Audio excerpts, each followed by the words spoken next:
आज हम पर्यावरणीय कारक के अंतर्गत तापमान अर्थात टेम्परेचर के बारे में पढ़ेंगे। तापमान का मुख्य स्रोत सूर्य है।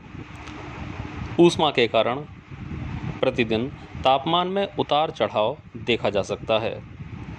इसके साथ ही पृथ्वी से विकिरित होने वाली गर्मी पौधे तथा सूक्ष्म जीवों के श्वसन द्वारा उत्पन्न ऊष्मा तापमान के अन्य स्रोत होते हैं।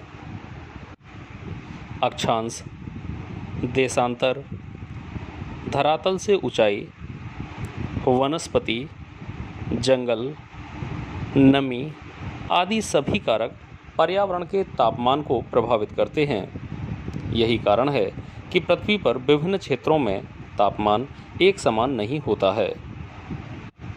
कुछ गर्म जल के झरनों और गहरे समुद्र के उष्ण जल का तापमान 100 डिग्री सेल्सियस तक होता है।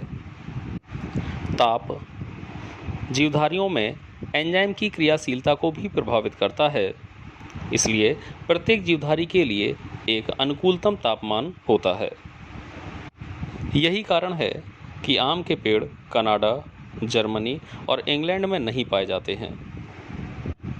प्रत्येक जीवधारी के लिए अनुकूलतम तापमान ही नहीं बल्कि उसके तापमान सहन करने की अधिकतम और निम्नतम सीमाएं भी होती हैं। अधिकतर जीव 0 डिग्री सेल्सियस से 50 डिग्री सेल्सियस के बीच का ताप सहन कर सकते हैं।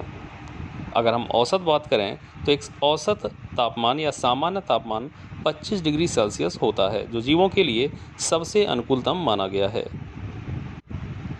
बीजों के अंकुरण, पौधों की वृद्धि, फूलों के खिलने, फलों और बीजों के पकने के लिए भिन्न भिन्न तापमान की आवश्यकता पड़ती है।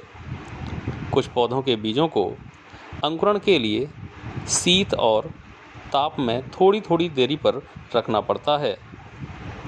कुछ पौधों के तनों का बढ़ना और पुष्पों का खिलना भी दिन तथा रात के तापमान से प्रभावित होता है। तापमान से संबंधित एक घटना जिसे हम बसंतीकरण कहते हैं, ये अक्सर परीक्षाओं में इस पर टिप्पणी पूछी जाती है। तो आइए समझते हैं बसंतीकरण अर्थात वर्नलाइजेशन। कुछ पौधों के बीजों के अंकुरण और कलियों के खिलने के लिए शीत और ताप की एक निश्चित दशा में कुछ समय तक रखना आवश्यक होता है। यदि न रखा जाए तो ये पुनः अंकुरण नहीं कर पाते हैं। उदाहरण के लिए हम रूस और पूर्वी यूरोप के देश जहाँ पर गेहूं की उपजातियाँ बोई जाती हैं, शीत गेहूं और बसंती गेहूं, 2 प्रकार के वहाँ पर गेहूं चलते हैं। शीत गेहूं अक्टूबर-नवंबर में बोया जाता है और इसके छोटे छोटे पौधे दिसंबर व जनवरी की भीषण सर्दी में बर्फ़ से ढके रहते हैं। शीत ऋतु के बाद बसंत ऋतु के आगमन पर बर्फ़ पिघल जाती है, तब ये तेज़ी से वृद्धि करते हैं। गर्मी के मौसम में इनके बीज पककर तैयार हो जाते हैं। जबकि बसंती गेहूं जो होता है वो सर्दियों के अंत में यानी जाड़ों के अंत में बसंत ऋतु में बोया जाता है और इनके बीज गर्मियों में पककर तैयार होते हैं। शीत गेहूं की पैदावार या फसल तैयार करने के लिए काफ़ी अधिक समय तक बीजों को भूमि में रहना पड़ता है। समय काफ़ी खर्च होता है। अतः इन्हें बोने से पहले हम इनके बीजों को पानी से भिगो देते हैं और लगभग 10 से 15 दिन तक 3 से 5 डिग्री सेल्सियस तापमान पर रख देते हैं और फिर इन्हें जाड़ों के अंत में बो दिया जाता है। अब यह बसंती गेहूं की तरह ही व्यवहार करने लगता है और गर्मियों में इसकी फसल पककर तैयार हो जाती है। बीजों पर पड़ने वाले ताप के इस प्रभाव को हम बसंतीकरण या वर्नलाइजेशन कहते हैं।